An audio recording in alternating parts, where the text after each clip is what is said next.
Welcome to The Explainer. Today we're going to talk about a force that can heal you, or it can harm you. It's a power that doesn't come from a pill or a procedure. It actually comes from the one place we almost never look, our own mind. So let's just dive right in with a pretty wild question, one that really pushes the limits of what we all think is possible. Can a simple belief, just a thought, if you hold it with enough conviction, can it literally have the power of life and death? To get into this, we have to talk about the very strange case of Sam Londe. He was a retired shoe salesman back in the early 1970s, and his story starts with the diagnosis that, well, everyone back then considered a death sentence. So Lamonde gets this grim news, right? The cancer, it's terminal, his doctor believed it, his whole family believed it, and, most importantly, Sam Lamonde himself believed it. He really had just one last wish. He wanted to live through Christmas, and he did. He passed away just 1 week later. Seems like a tragic but kind of straightforward story of a man succumbing to a terrible disease. But the story wasn't over.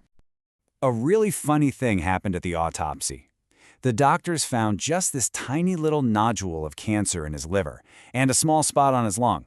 Neither one was anywhere near big enough to kill him. So Sam Londe didn't die of cancer. He died because he thought he was dying. What on earth is powerful enough to do that? Well, this brings us to two incredibly powerful and kind of opposite forces that are always at work inside our own minds. And they're both fueled by the exact same thing: belief. This shows you this amazing duality. The very same principle, our own belief, can create completely opposite outcomes. You've got the placebo effect, which heals, and then you have its dark twin, the nocebo effect, which can cause real, actual harm.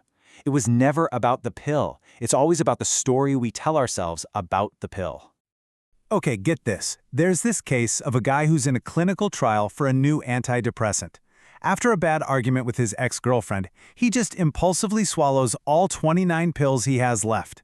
He's rushed to the emergency room, he's pale, he's sweating, and his body is in full-blown overdose mode. So the hospital staff, they're preparing for the worst.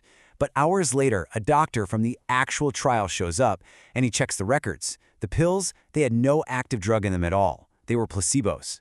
The second the patient heard this, his blood pressure and his pulse returned to normal, almost instantly.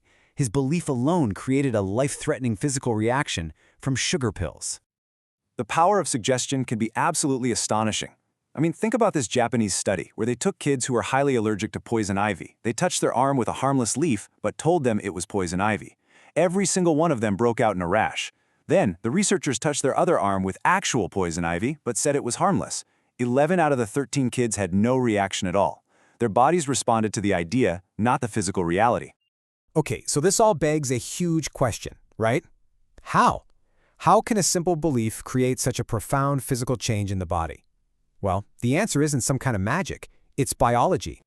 The science suggests a pretty clear chain of events. So, when you entertain a new thought, maybe something like, "This pill is going to heal me," your brain literally fires new neural circuits. This creates a new mind, which in turn sends new chemical signals to your body.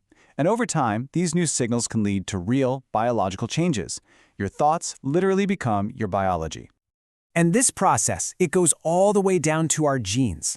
There's this incredible field called epigenetics, and it basically shows us that our genes are not our destiny. Think of your DNA like a massive library full of blueprints. Your thoughts and your emotions, they act like the foreman on a construction site, telling the workers which blueprints to use and which ones to just leave on the shelf. This means we can actually learn to signal new genes in new ways. We can turn on the ones for health and turn off the ones for disease. Now, of course, this works both ways. When we live in a constant state of stress, our body's emergency response system is always on. It's in fight or flight mode. This signals genes that, over the long haul, create disease. We're essentially telling our body, hey, prioritize short-term survival over long-term health, growth, and repair. But if negative thoughts can harm us, can positive thoughts really, truly heal us? Let's look at some modern examples of people who did just that. So, this was Candace's reality. She was diagnosed with an autoimmune disease where her body was literally attacking its own thyroid gland. She was told it was genetic, it was incurable, and that she'd be on medication for the rest of her life. All while suffering from, everything from panic attacks to chronic fatigue. But Candace decided to just reject that diagnosis. She started a daily meditative practice to consciously, intentionally change her internal state. And after just 7 months, her blood tests showed this radical transformation. Her thyroid hormone levels normalized, the number of antibodies that were attacking her own body dropped down into a healthy range. She had healed herself with no medication. And then you have Lori. At 19, she was diagnosed with this rare genetic bone disease that caused her bones to weaken and fracture constantly. For decades, she lived in this state of fear. Her whole identity was consumed by her fragility, and she was told by 10 different surgeons that her condition was completely hopeless. Well, just like Candace, Lori started to do the work to change her internal state. She had this really profound experience where she felt connected to a greater consciousness, and it just shifted everything for her. She realized she wasn't just a fragile body defined by a diagnosis, and in that moment of belief, she began to change. After years of work, an X-ray revealed that a fracture she'd had for decades had completely vanished. You know, all of these stories, from Sam Lone to Candace and Lori, they all point to the same incredible conclusion. The power isn't in the pill, it's not in the doctor, it's not in the diagnosis. The power is in you. The story of Mr. Wright from back in 1957 just perfectly captures this. He had advanced cancer, but when his doctor gave him a new miracle drug, his tumors literally melted away. Then he read a report that the drug was useless, and his cancer immediately came back.